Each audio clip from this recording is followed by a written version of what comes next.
Welcome back to another episode of Out Loud Geek, where we discuss news and views about pop culture, science fiction, fantasy, food, cooking, the outdoors, and more.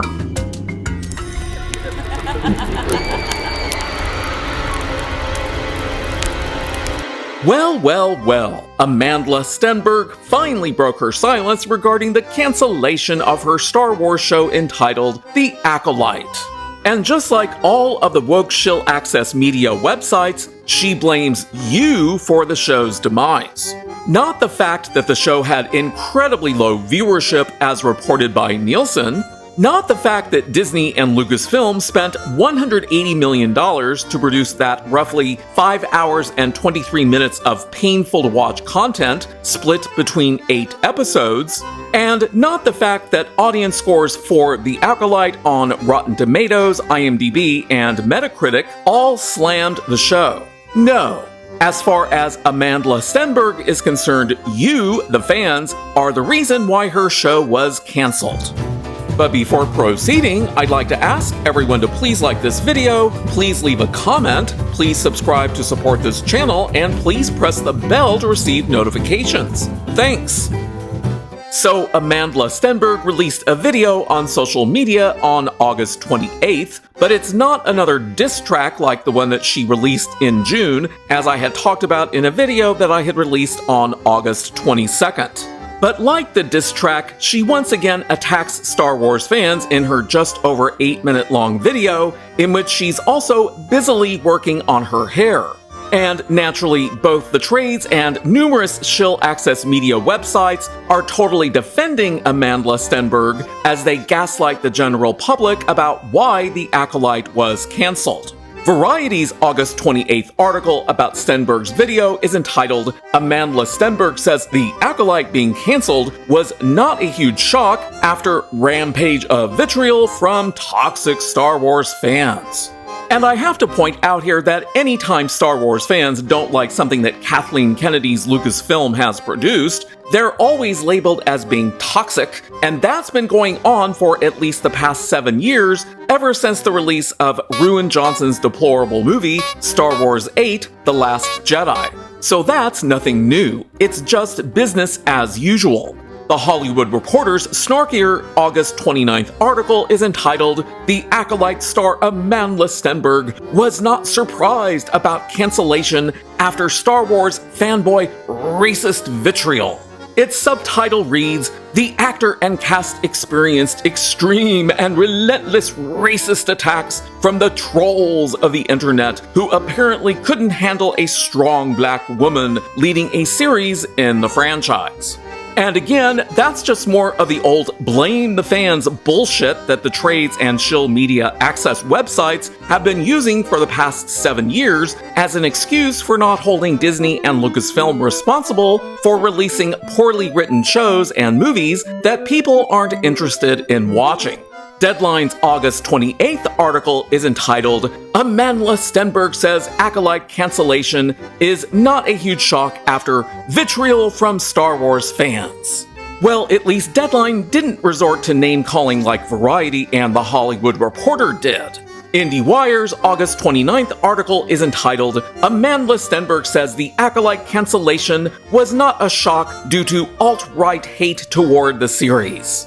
And yes, this is something that Amandla Stenberg said in her video, and it's hardly surprising to see her and the Shill access media websites calling anyone who didn't like The Acolyte a hate-filled member of the alt-right. And the last one that I'll mention here is Entertainment Weekly's August 29th article entitled, "The Acolyte cancellation was not a huge shock after bigotry from online trolls," Amandla Stenberg says. It's worth noting that not one of these 5 articles that I cited here ever bothered to do any fact-checking or provide any evidence to back their and Amandla Stenberg's claims that Star Wars fans who didn't like The Acolyte are responsible for the show's cancellation, and I can hardly call that objective journalism. No. This is all nothing more than the spread of highly biased, unsubstantiated hearsay from the trades and Shill access media websites in an effort to protect their lucrative connections with Disney. But let's get into Amandla Stenberg's video itself that she released on August 28th. We'll begin with her talking about the Acolyte getting cancelled, which she says wasn't a huge shock to her, but she then also admits that she lives in her own personal echo chamber, which she describes as, quote, living in a bubble of her own reality, unquote. Our Star Wars show has been cancelled. And I'm gonna be transparent and say that it's not a huge shock for me.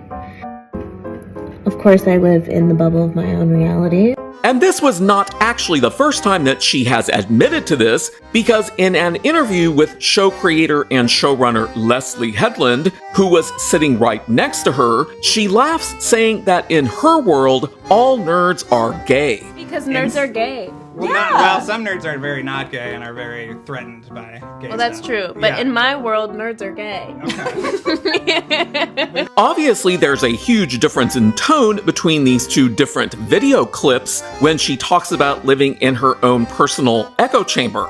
Before the premiere of The Acolyte, she was in a very jovial mood, but in the video that she shared on social media on August 28th, she's much more subdued, which is also in sharp contrast to her holier-than-thou diss track that she released in mid-June that undoubtedly adversely impacted the show's viewership to some degree. But in the very next part of her video, while maintaining her subdued tone, she immediately attacks fans again by claiming that the people who worked on The Acolyte faced a rampage of vitriol, which is strange for her to say since the show was announced in 2020 at D23 by Kathleen Kennedy, and she wasn't cast in the show until 2 years later. But for those who aren't aware, there has been a rampage of vitriol that we have faced since the show was even announced, when it was still just a concept and no one had even seen it. And for proof, here's a 2020 article talking about Kathleen Kennedy announcing a huge slew of projects at Lucasfilm that included The Acolyte, the Rogue Squadron movie that was ultimately cancelled, Rangers of the New Republic that was supposed to have starred Gina Carano and was later cancelled, the ill-fated Willow series that was so bad that Bob Iger pulled it off of Disney Plus as a tax write-off, and her ill-fated movie Indiana Jones and the Dildo of Destruction that became one of the biggest flops of 2023. Then here's a 2022 Variety article announcing the casting of Amandla Stenberg in The Acolyte.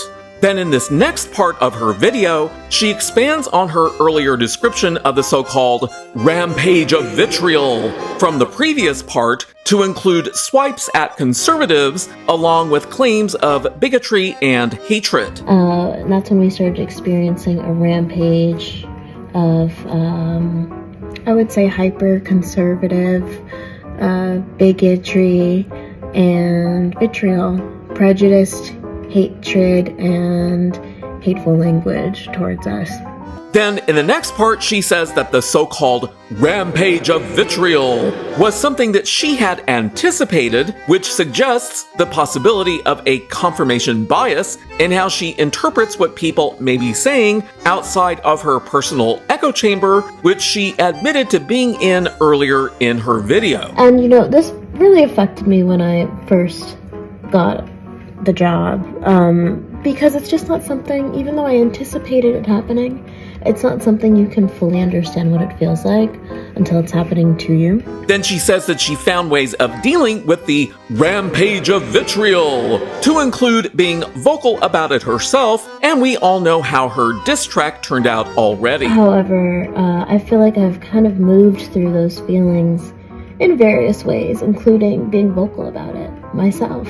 But then she goes on to say that she had to honor her own belief system, which we already know is based on woke identity politics. For me, it just became a situation where there was no option but for me to honor my sense of ethics and my belief system and my value system while being in this very unique position. And what's ironic here is that she then immediately talks about how hyper-divisive the world is right now, without considering how her own beliefs and value system that pushes her to make a lot of vocal, divisive comments contributes to the overall divisiveness that already exists. It was kind of like I had this very unique experience of experiencing the world at large, which is, of course, hyper-divisive right now, through the lens of this very, very unique opportunity of being in Star Wars.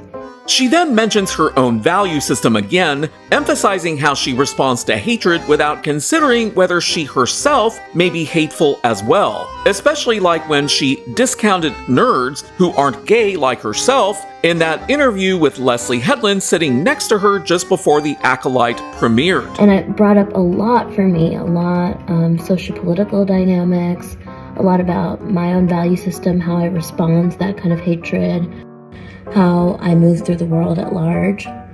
Now, this next part of her video is interesting for two things.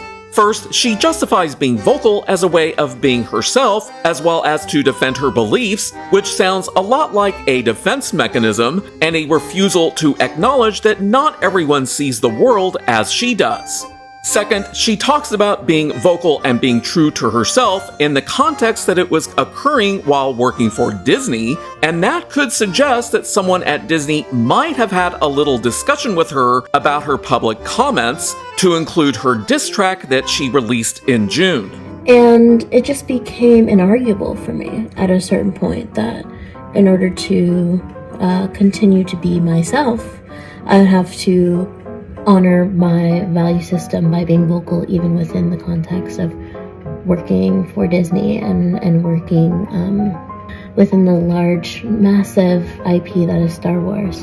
And interestingly, after saying that, she immediately tones it down a bit by expressing her gratitude for being able to be a part of the Star Wars universe. On that topic, I just have to say it has been an incredible honor and dream for me to be in this universe. Then she tones things down even more by talking about being sad that the Acolyte was cancelled and being unable to give more to the show's few fans who were vested in it, but more on that momentarily. Of course, I'm very sad about the show being canceled, and I'm sad about us not being able to give people who are invested into it more. Now, in this next part, Amandla Stenberg reveals that she apparently believes that people loved the Acolyte.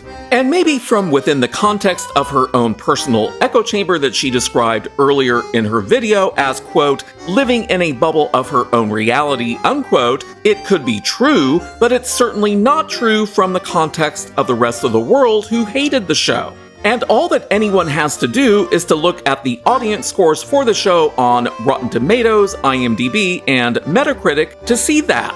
But there's also the possibility that she's either attempting to gaslight people, or she may have a somewhat delusional view of reality. I'll just feel a lot of levity and joy around the fact that I got to experience it, and that people loved it, and that people were so responsive. And that brings us to the final part from Amandla Stenberg's video that I'm going to share, in which she revisits the rampage of vitriol by equating everyone who didn't like her show as being alt-right. And I just want to let those people know out there who supported us in that way, and supported us vocally despite and in the face of all of the vitriol that we received and the kind of the targeted attack, I would say, we received by the alt-right. So just as I have talked about in multiple recent videos, that anyone who dares to criticize any show or movie that's filled with woke identity politics, and that criticism has nothing to do with any of the show's or movie's DEI, such as its writing, acting, directing, or editing, that person is still going to be viewed as being an alt-right hate-filled bigot by woke activists. That's the message from Amandla Stenberg herself.